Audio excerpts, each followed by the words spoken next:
अस्सलाम वालेकुम स्टूडेंट्स। आज का जो हमारा टॉपिक है वो है सब्सटेंटिव एंड प्रोसीजरल लॉ और ये इंग्लिश जूरिस्प्रूडेंस का टॉपिक है। इसके अलावा भी कुछ सब्जेक्ट्स में आपको ये टॉपिक पढ़ने को मिलेगा। इसके इंट्रोडक्शन से स्टार्ट करते हैं। English jurisprudence law is divided into two main categories. तो टू मेन कैटेगरीज कौन सी हैं? सब्सटेंटिव और प्रोसीजरल लॉ। इसका कॉन्सेप्ट ये है कि सब्सटेंटिव ये होता है आपकी राइट्स, ड्यूटीज एंड ऑब्लिगेशंस, ठीक है। और प्रोसीजर लॉ में वो चीजें आती हैं जिसमें रेमेडीज आ जाएं, उसमें लॉ डिफाइन हो जाए कि आपके राइट की इंफ्रिंजमेंट हुई है, उसकी वायलेशन हुई है, तो उसके अगेंस्ट आपको रेमेडीज कौन सी मिल सकती है और कैसे मिलेंगी। प्रोसीजर चीजें तमाम तर प्रोसीजर लॉ में आती हैं और सब्सटेंटिव जो है वो आपकी राइट्स, ड्यूटीज, ऑब्लिगेशंस को डिफाइन करता है। Clear? Substantive and procedural law both are essentials for the legal system of function properly। और ये दोनों एक दूसरे के साथ लिंक्ड है, ये सेपरेट नहीं है, दोनों चीजें एक दूसरे के साथ लिंक्ड है और दोनों जो है बेसिक और मेन कैटेगरीज हैं लॉ की। कोई भी लॉ पढ़ रहे हो, ठीक है। Substantive law defines the rights, ये बात अब आ गई, duties and obligations of individuals and government. यानी कि राइट्स और ड्यूटीज और ऑब्लिगेशंस वो सिर्फ गवर्नमेंट की बात नहीं कर रहा, इंडिविजुअल्स की भी करता है कि इनफरादी तौर पे एक शख्स जो है उसकी क्या राइट्स एंड ड्यूटीज बनेंगी, उसकी क्या ऑब्लिगेशंस होंगी, ठीक है। और it deals with what the law is. उसके बाद ये क्लियर होता है कि लॉ, जो कि प्रोसीजर लॉ की बात कर रहा था, व्हाट द लॉ इज, कि कौन सा कानून उसको डील करेगा, ठीक है। एग्जाम्पल देखें इसकी। Criminal law defines the crime, theft, murder and their punishments. अगर तो कोई क्राइम कमिट हुआ है, कोई ऑफेंस कमिट हुआ है, कोई क्रिमिनल मैटर है, तो फिर यानी कि उसके लिए प्रोसीजर आपको कौन सा लगेगा? सीआरपीसी, क्रिमिनल प्रोसीजर कोड, ठीक है। नेक्स्ट आ गया contract law.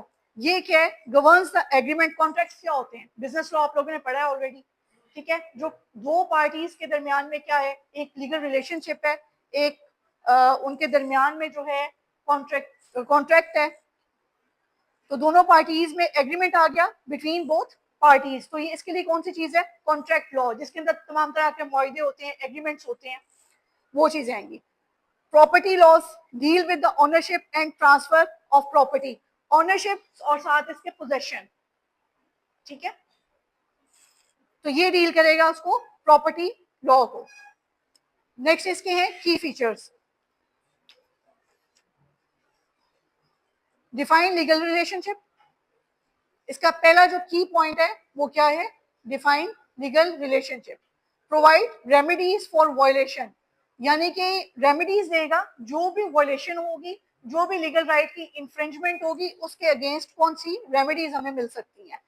Found in statues. Statues क्या होते हैं? जो कवानीन पार्लियामेंट ने बनाए होते हैं, ठीक है। और कॉमन लॉ क्या है? जिसके अंदर प्रेसिडेंट्स आ जाते हैं, ठीक है।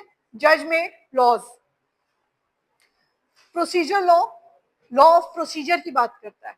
डिफाइन, इसकी डेफिनेशन है, procedure law outlines the process, process यानी कि वो तरीकेकार ऑफ इन्फोर्सिंग सब्सटेंटिव लॉ, के सब्सटेंटिव लॉ को कैसे इन्फोर्स करना है, जो कि राइट्स को डिटरमिन कर रहा है, उसकी इंफ्रिंजमेंट हुई लीगल राइट ही, उसके बाद वो रेमेडीज हमने कैसे लेनी है, वो सारे के सारा प्रोसीजर हमें बताएगा, जो कि प्रोसीजर लॉ है, ठीक है। Deals with how legal cases are handled, कि लीगल केस को आपने कैसे हैंडल करना है। एग्जाम्पल है इसकी सिविल प्रोसीजर, सीपीसी, यानी कि civil procedure code. Rules for filing suits, कि हमें दावे को दायर कैसे करना है, ठीक है। एविडेंस और and appeals, review in civil cases.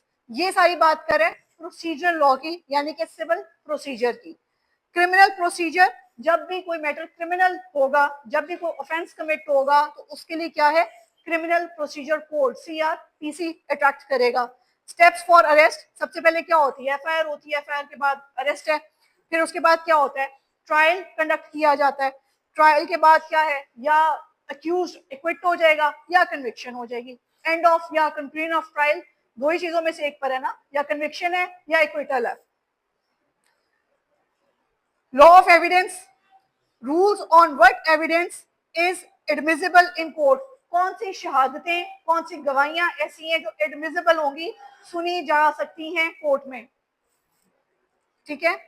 फिर इसके की फीचर्स हैं किसके, प्रोसीजर लॉ के।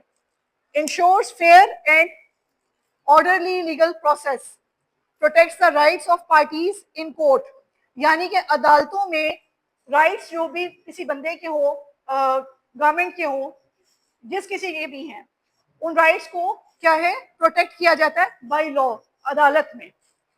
Includes court rules and legal formalities, तो तमाम तर फॉर्मेलिटीज जो हैं वो फॉलो की जाएंगी लॉ एंड ऑर्डर के मुताबिक।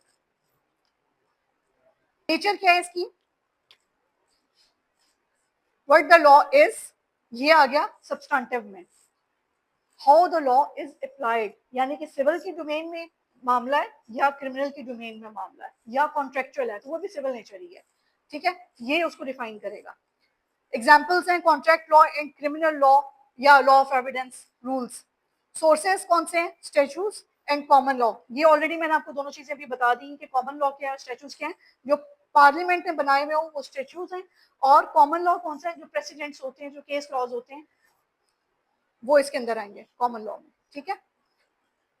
कोर्ट रूल्स और प्रोसीजर कोड्स, कोड्स भी मैंने बता दिए, सीआरपीसी और सीपीसी, ये दोनों कोड्स हैं। Importance of both laws.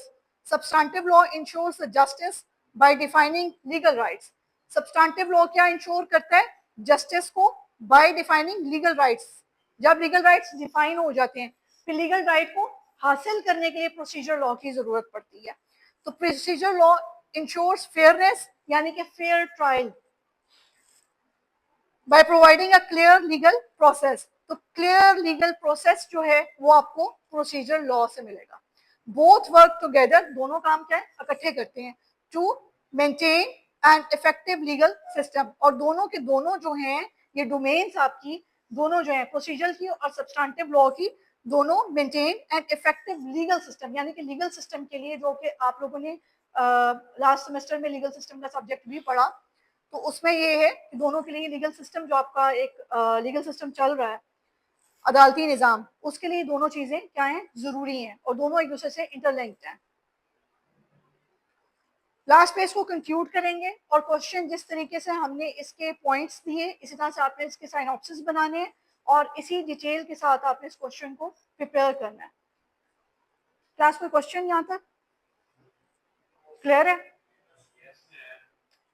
Thank you class.